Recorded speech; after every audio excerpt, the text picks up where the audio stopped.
I'm going to invite Paul Kwesi Okran, who is the Green Building Specialist from IFC. And as I invite Paul up, just to say, I think everybody here remembers Dennis Papa, and we're shocked to hear of his passing just a few months ago. And the outpouring of support and sadness for his family, for his colleagues within the IFC, and for all of us who've learned so much from him, I think has been truly astonishing. And so we're very happy that IFC has come and will pay tribute to Dennis Papa. And I think that really, Paul, he is such an inspiration for us, and I hope that that's what we take forward. I last saw him, Mildred, in Zambia. That's when I last saw him, which wasn't that long ago, hey? And he really is, he's been able to tie together the green story and the housing finance story in a way that makes it accessible to all of us. So let's hand over to Paul. Thank you very much, Luca. Everybody, have a lovely day. Good. Thank you, Kezia, and good morning to everyone. As part of my presentation this morning, we want to take a moment to honor and remember the life lived by Dennis Papa Odeyin-Kwanzaa. Dennis was the EDGE pioneer. He was the EDGE lead for IFC for both East and West Africa. I'm sure most of us have met him at some point in one of these conferences and the other. We lost Dennis on the 30th of July this year, suddenly, and that has sent shockwaves throughout the team, both in Africa and globally. He was a leader advancing sustainability in the real estate sector in the region, and want to thank API for awarding him with the Lifetime Achievement Award for in green building. So want to take a moment, and I will indulge us if we can all stand for a minute silence in the memory and honor of a life well lived, pursuing and pushing sustainability.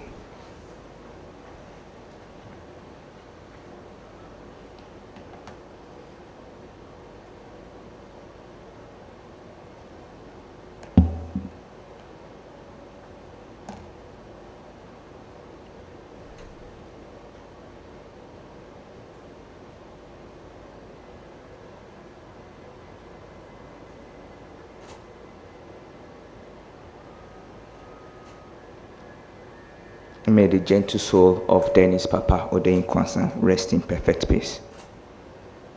Can we all sit?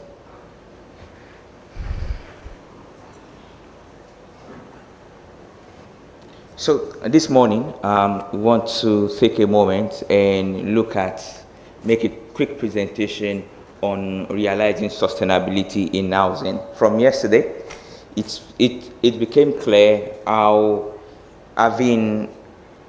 incorporating sustainability in the real estate sector, especially in housing, is critical. I could count around throughout the panel, panelists were mentioning sustainability, mentioning the need to have our buildings third party certified with either EDGE, LEED, or any other certification system that you might find around. So today, if I'm sure in this room we've had a number of people go through the process of certifying their project, my role is to showcase critical steps we can take to make sure that we are greening the built environment, and even as IFC greening the financial flows.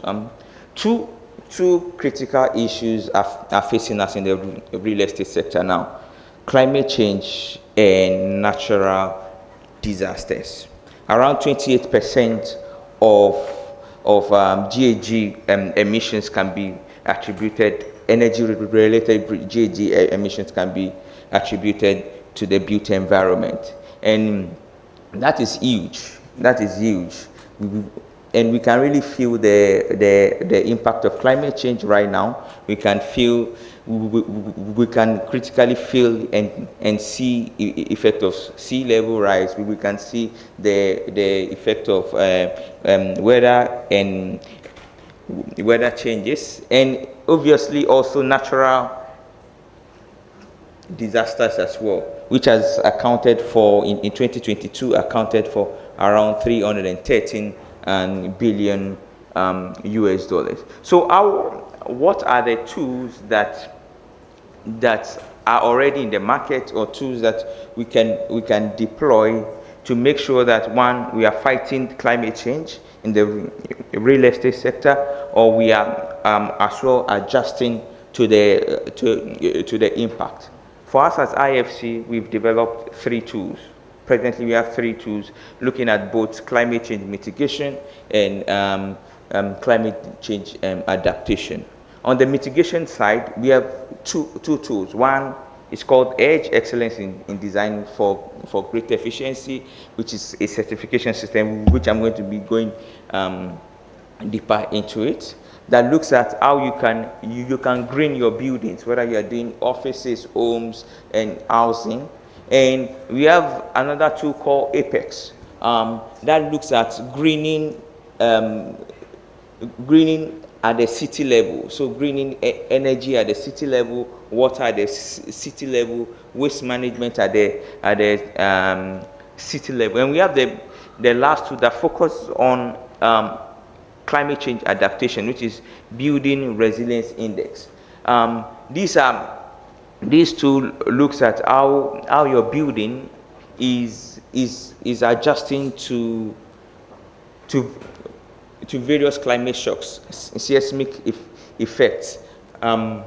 So IFC has a 4-plan approach on strategy or to scale up green finance. One is around working with financial institutions through investment in partner banks to further on lend towards deploying more green buildings. 2 is direct investment and advisory to the building sector using IFC's balance sheet as well. And the 3 is what we want to talk about today: EDGE certification. How can we get a third-party system to verify that this asset class are actually climate friendly? And 4 is our work with government, right? Where we work to develop new building codes, or even green old building codes, and working with government at the national level and also at the sub-national level to create incentives around catalyzing the market towards green building. So what do we mean by a green building itself, right? We believe that there are basically 2 definitions of a green building. We have the qualitative definition of a green building and the quantitative definition of a green building. IFC goes with the quantitative approach. So how can we measure your sustainability in terms of critical metrics, right? In terms of energy, in terms of water, and in terms of the materials of construction. Yesterday, one critical thing became obvious, that we need data to be able to tie all these things together, right? So basically, IFC defines a green building as any building that you can demonstrate that at least your building is performing to at least 20% better than the local benchmark in terms of energy, in terms of water, and in terms of embodied carbon in the materials of construction. The qualitative approach of a green building looks at any building that during the design, construction, operation, maintenance, and end of life of the building, you are considering your environmental footprint. Yeah, perfectly. But how can we put numbers to this to be able to quantify your impact in terms of energy savings and in terms of water savings, in terms of embodied carbon in the material? That can also lead you to have a quantified impact reporting, right? So that fits into your various impact reporting frameworks, and I think on Friday there will be a masterclass on ESG reporting as well. So all these data fits in perfectly in the whole mix. IFCs basically helps financial institutions to also around green construction, developing green mortgages in the capital market, and also financing retrofit of large portfolio of buildings, right?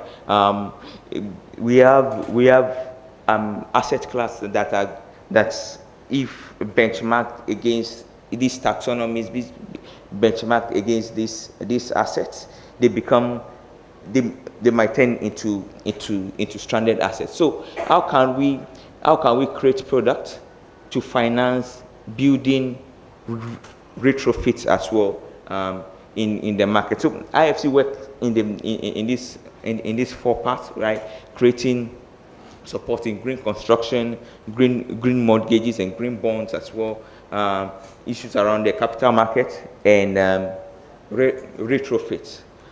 So on the government side, through the EDGE program, as part of their four-pronged approach, we'll be able to kind of support various governments in different locations around 8 critical parts. One, tax incentives. Can we create something around tax incentives?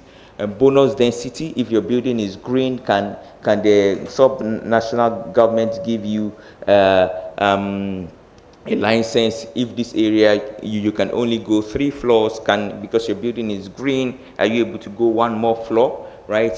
Issues around expedited permit for green buildings, because these shows that okay, these buildings have been able to meet the critical sustainability pathways.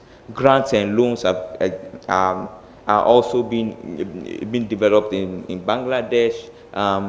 What is very common and easy to implement and adapt issues technical assistance.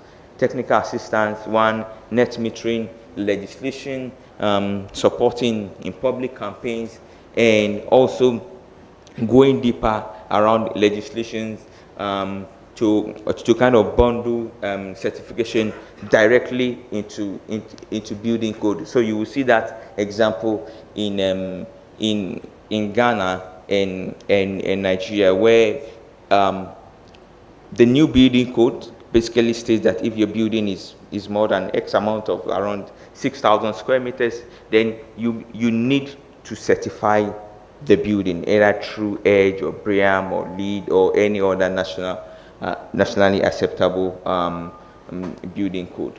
And we've also seen investor-led incentives for green building from different banks across the world.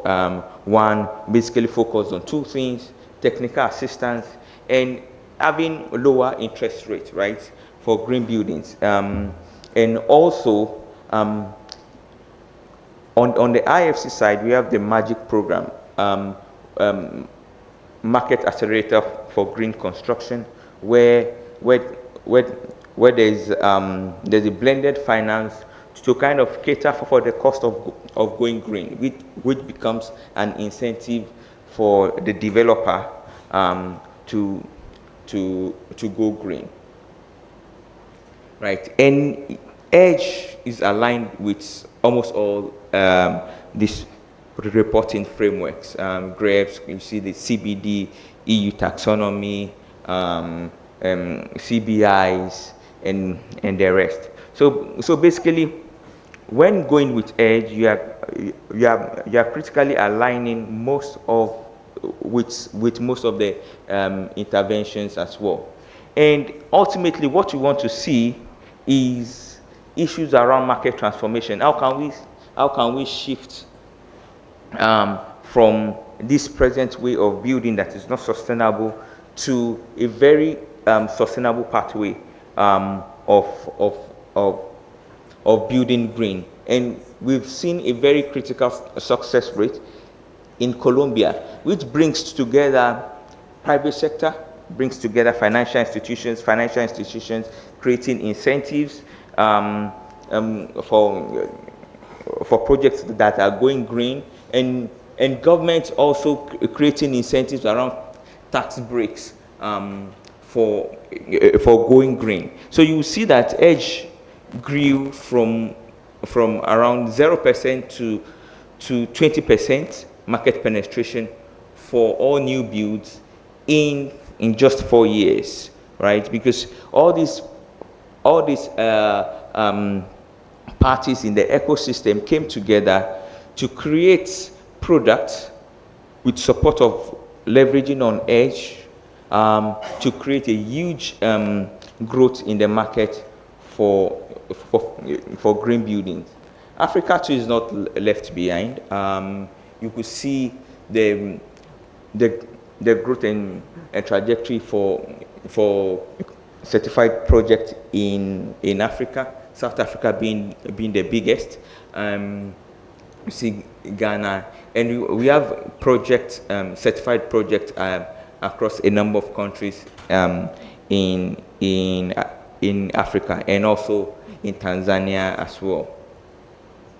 So EDGE, how does the EDGE program work? What is the basic understanding behind it, right? What EDGE does is it looks at your local benchmark, look at your local regulations, your building codes, vis-a-vis comparing with international building codes, and looks at your design and compares your design with both a mixture of your local building codes and international building codes to come to a conclusion whether you are doing better than what is required in the local area, and at least meeting the 20% mark. EDGE is backed by a software, so you can easily go in, simulate your building, and in less than 5 minutes have a very good and fair idea of how your building is actually performing in terms of energy, in terms of water, and in terms of embodied energy in material. So EDGE focuses on 3 key areas. 1 is energy, 2 water, and 3 material.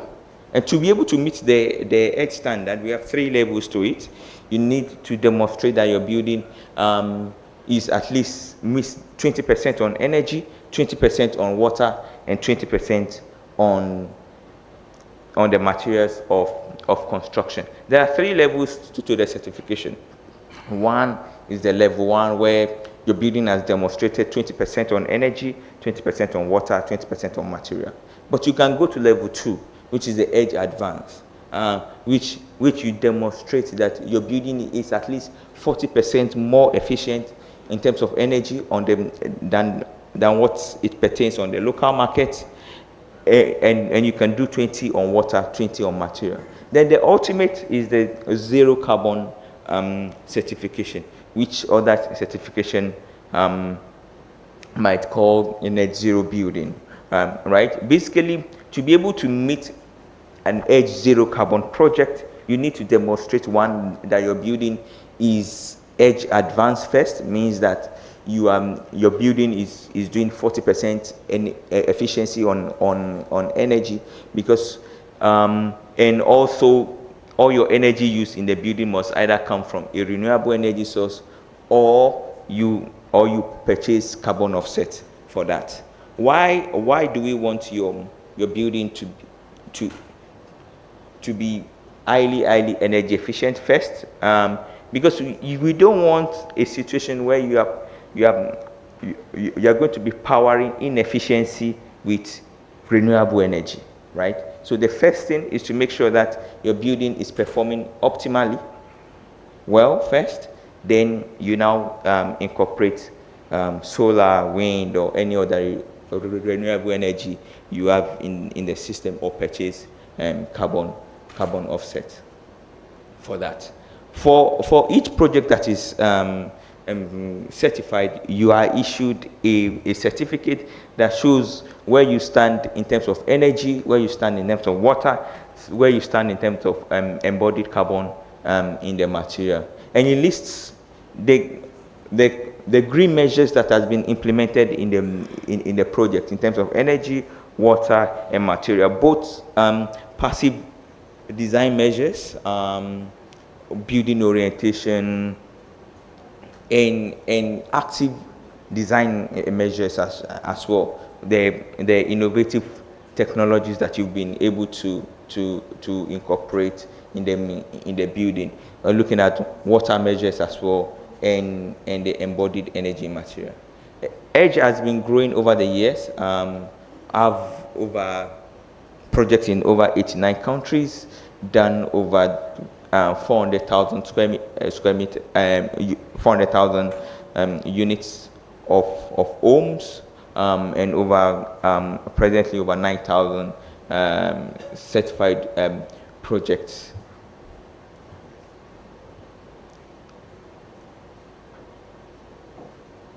So EDGE can be used for both new and existing building, and the critical benefits we see is around access to green finance, right? If you issue green bonds, establish a portfolio of REITs to kind of access green finance, future-proofing your assets, right? Legislations are changing over the years. They are changing over time. It's good to go in now and don't have your project stranded in the future, right? So future-proofing your asset is critical. And EDGE also is well streamlined with various ESG reporting frameworks. EDGE is available for almost any building typology you can think of. We've seen hospitals, we've seen homes, we've seen even museums, we've seen mosques, we've seen churches, we've seen industrial facilities, basically light industry and warehouses. We've seen retail stores, offices, hospitals, schools being certified. I'll just want to touch a bit on the Building Resilience Index. Basically, 3 critical areas. It's also a software you could go Building Resilience Index.com. You see project where you can easily input your building specification and location and identify the risk that is associated with those location, and have interventions to manage the risk, and it will grade your building based on the intervention. So you could use the BRI tool as well for residential. You could do that for offices, retail, hotel, mixed-use building, in industry, in fact any building. And the risk mitigation measures is around how did you select this site, your site, how was the foundation designed, the structural design, mechanical and electrical system, construction audit, material selection as well. So in terms of flood, in terms of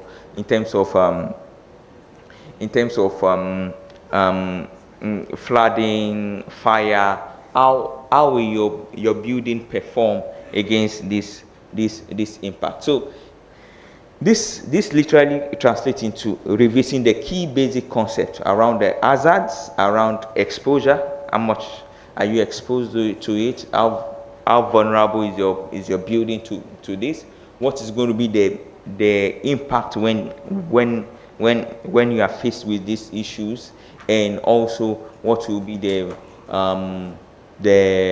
risk, which is basically the accumulation of all these impacts, right? So I just want to show a few examples of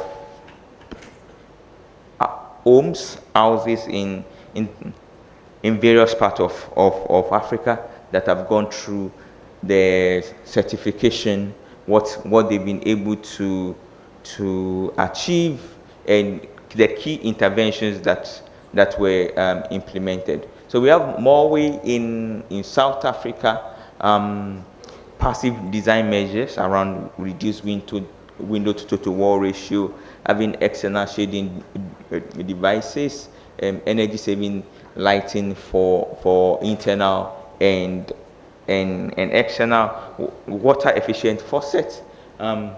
This translated into 23% in terms of energy, 25% in terms of water, and 94% in terms of less embodied energy in the materials of construction.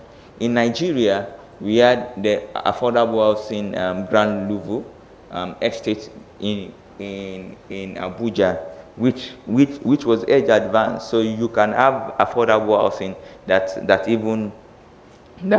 is very efficient as well. In terms of energy, it was 46% savings, water 33%, and in terms of embodied energy material, 54%. This was done by Millard Fuller Foundation, and basically what accounted for it was around a good number of mixture of passive design measures, like reduced window to wall ratio, just the choice of paint for the wall and the roof, having it have a reflective paint, ceiling fans in these spaces, energy efficient light bulbs, both internal and external as well. And we have another project, basically affordable by Real. I know a number of people know Real already. Lago Housing Project in the north of Ghana.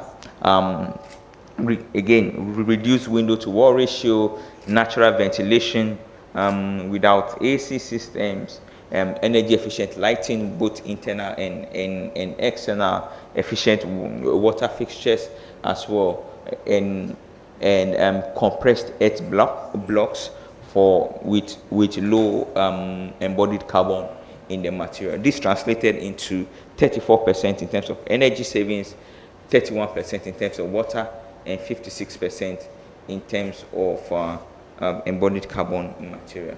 Coming to East Africa, we have Kenya, Mevida Homes, achieving 21% in terms of energy, 43% in terms of water, and 39% in terms of embodied carbon in material. So the interventions that were implemented,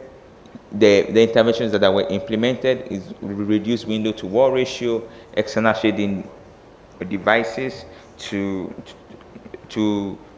reduce the heat gain into the space, energy efficient light bulbs, and external for both internal and external, and lighting controls as well for corridors and staircases. In summary, we see that green buildings hold one of the largest opportunities for climate finance friendly investment globally.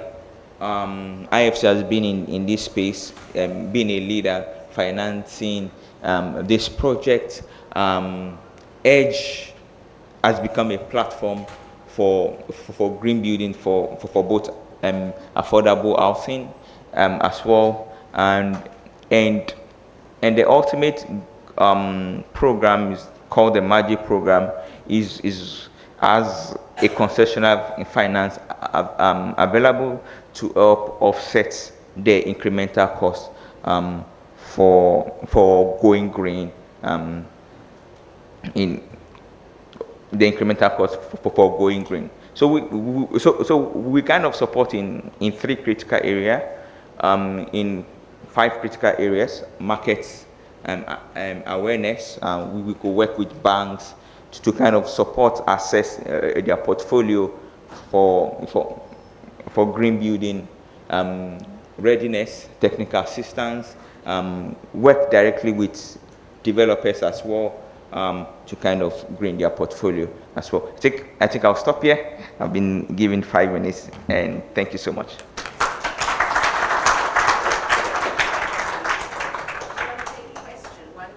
Yeah. Okay. Maybe 1 or 2 questions. Yeah, 1. Yeah, please go ahead. Yeah, oops. Offer the opportunity to get this a job. I think IFC's done us and the whole sector a favor with introducing EDGE. It's a wonderful mechanism, but I would make 2 points. One is, in future-proofing, one of the biggest drivers in South Africa is administered prices. In other words, government taxation, which has, over the last 10 years, increased well above inflation. In fact, 3 times faster than any other price. And green future-proofs us from that. And I think it's an important aspect, because the people who live in the buildings benefit a lot. The second is, I'm always interested in this concept of sustainability, because you titled your presentation Sustainability, and I would make it that the World Bank Group needs to be a little bit more careful. Sustainability is social and environmental. And many practice, and social in a way that has an impact on livelihoods, promotes local economic development and livelihoods. And many practitioners actually believe social is more important than. It's the priority over environmental. And they're both critically important, of course.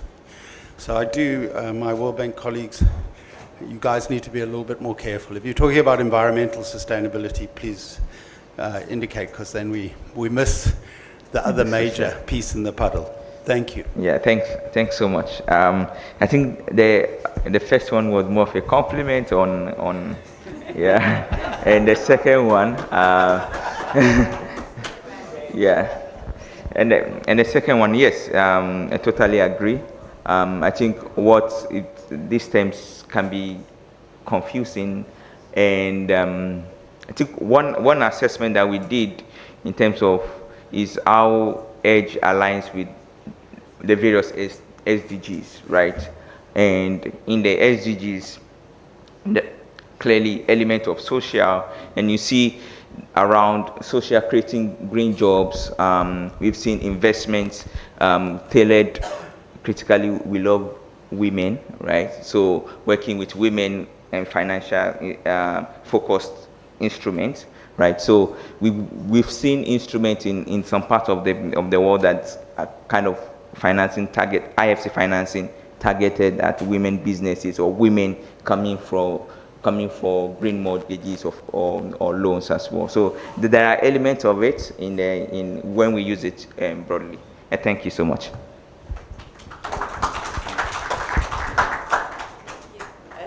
Like Paul, I think EDGE is an amazing innovation for housing in Africa. This is a slightly personal question because I run an incremental lender. And we've tried over the years to try and find a model in which to incorporate EDGE into our micro projects, which in reality in Africa, micro projects and incremental building accounts for anywhere between 95 to 98% of all housing stock that's being built. So just a comment in terms of EDGE 2, if IFC could think about how to take EDGE to the next level and make it even more relevant in Africa by creating a means of allowing incremental build and that means low cost monitoring of green standard implementation at the micro level. That would take it, in my opinion, to into the stratosphere of relevance in Africa. Yeah, thanks so much. I think that is actually the goal, and we've been piloting a number of similar intervention using the MAGIC program as well. And I don't know where your project is. If you can just mention where is your I run a lender in Zambia. We do Zambia micro mortgages in Zambia. Yeah. So I don't think Zambia is a magic country yet, but it's kind of expanding and growing. South Africa, Ghana, Nigeria, and the rest are already magic countries, and hopefully we'll be able to grow into Zambia and apply magic into the market. Well, thank you so much. Finally.